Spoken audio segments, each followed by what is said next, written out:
नमस्कार प्रिय विद्यार्थियों। बीए पार्ट थर्ड ईयर के पॉलिटिकल साइंस विषय के अंतर्गत कोटा विश्वविद्यालय कोटा द्वारा निर्धारित पाठ्यक्रम के अनुसार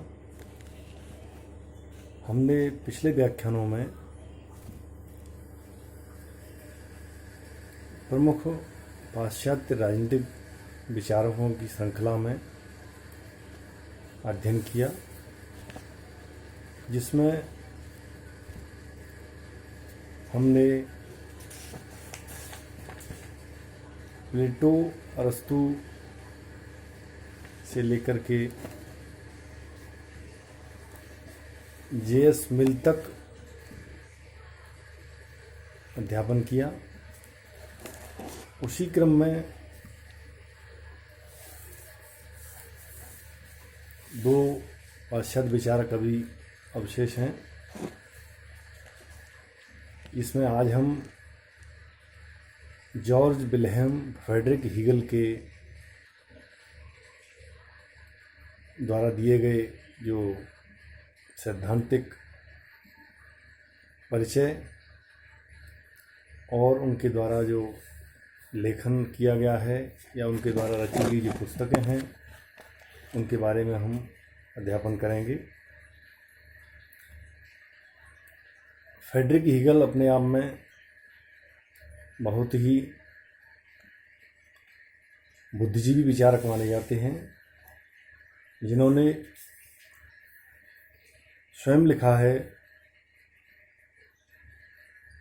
मनुष्य का सारा मूल्य और महत्व, उसकी समूची आध्यात्मिक सत्ता केवल राज्य में ही संभव है।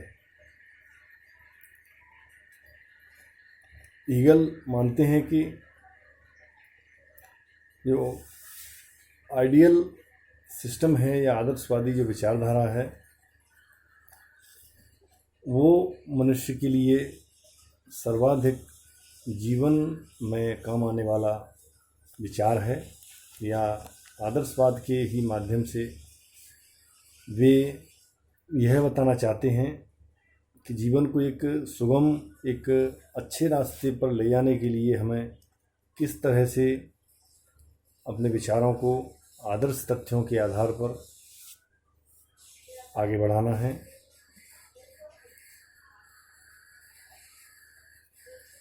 इन्होंने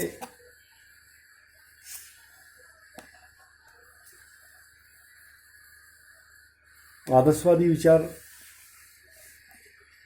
के रूप में अपना प्रमुख स्थान बनाया।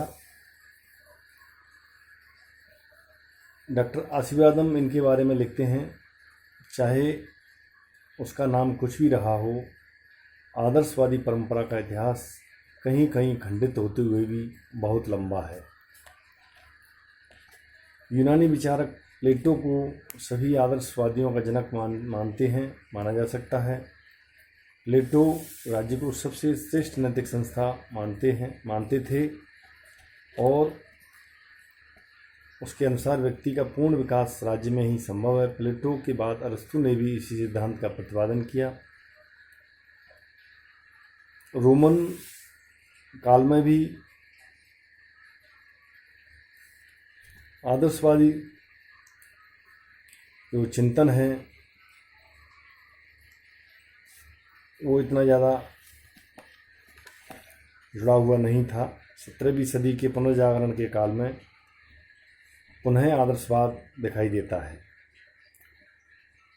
थॉमस मूर ने प्लेटो के आदर्शवादी राज्य की कल्पना से प्रभावित होकर ही अपनी प्रसिद्ध पुस्तक यूटोपिया लिखी, जो पूरी तरह से कल्पनावादी या काल्पनिक विचारों से प्रभावित मानी जाती है, आदर्शवादी विचारधारा पर आधारित है।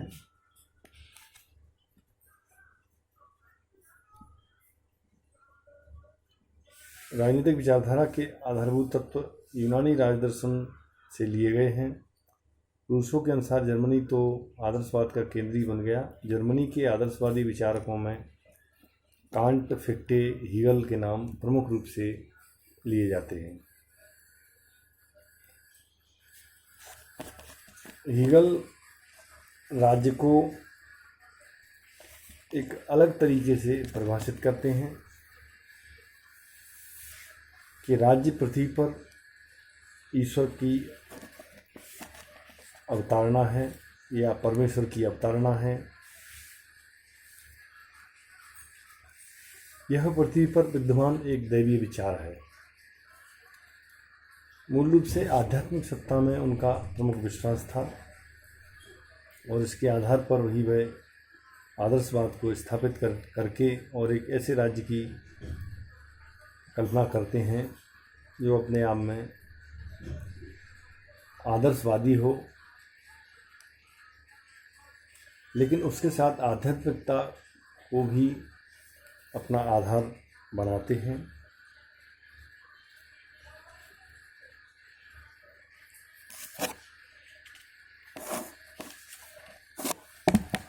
हीगल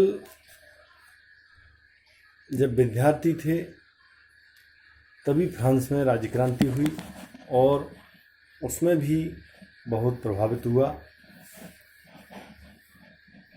उनका जो व्यक्तित्व है, लेकिन उनका जो एक शानदार बौद्धिक स्तर था वह अपने आप में विलक्षण माना जाता है।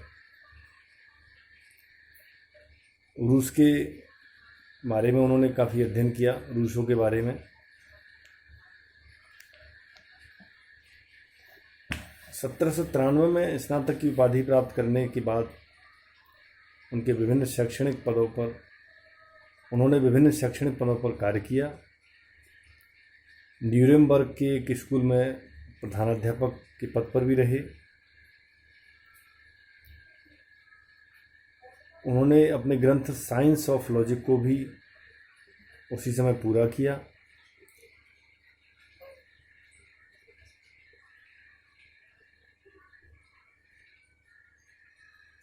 दार्शनिक या जो फिलोसॉफी ऑफ राइट और फिलोसॉफी ऑफ हिस्ट्री के आधार पर उन्होंने एशिया के निरंकुश राजतंत्र का दार्शनिक आधार पर उग्र समर्थन किया। निरंकुश राजतंत्र के इस गुणगान के फलस्वरूप सरकारी दार्शनिक के रूप में भी जाने जाने लगे। 61 वर्ष की आयु में उनका आकस्मिक देहांत हो गया। इनकी जो प्रमुख रचना है उनको हम देखते हैं। सबसे पहले है फिलोसॉफी ऑफ लॉ या फिलोसॉफी ऑफ राइट। दूसरी है फिलोसॉफी ऑफ हिस्ट्री। तीसरी है साइंस ऑफ लॉजिक। अगली है द फिनोमिनोलॉजी ऑफ स्पिरिट। फिर अगली है इंसाइक्लोपीडिया ऑफ फिलोसॉफिकल साइंसेस।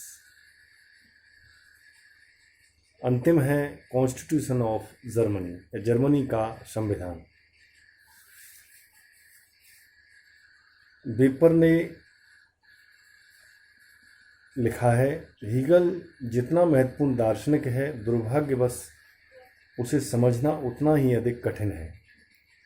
इन ग्रंथों की जो क्लिष्टता थी, कठिनता थी, उसका कारण था कि उन दिनों जर्मनी में इसे विद्वता का लक्षण माना जाता था। लेकिन इस क्लिष्टता के बावजूद हीगल और उसके चिंतन की बौद्धिक महानता संदेह से परे है। हीगल के विचारों में हम देखते हैं सबसे ज़्यादा दार्शनिक तत्व की जो प्रतिभा है दिखाई देती है और उसी दार्शनिक प्रतिभा के आधार पर इन्होंने आदर्शवादी विचार को अपनाया और उस पर एक अच्छे स्कॉलर होने के नाते, एक अच्छे विचारक होने के नाते अपने संपूर्ण बौद्धिक स्वरूप को संसार के सामने रखा। इस तरह से हम देखते हैं कि इनके द्वारा जो रची गई रचनाएं और जो विचार हैं वो बेसिक रूप से यहाँ पर हम देख रहे हैं, और इनके जो राजनीतिक विचार हैं, आदर्शवाद के बारे में विचार हैं, उनको हम अगले वीडियो में देखेंगे। धन्यवाद।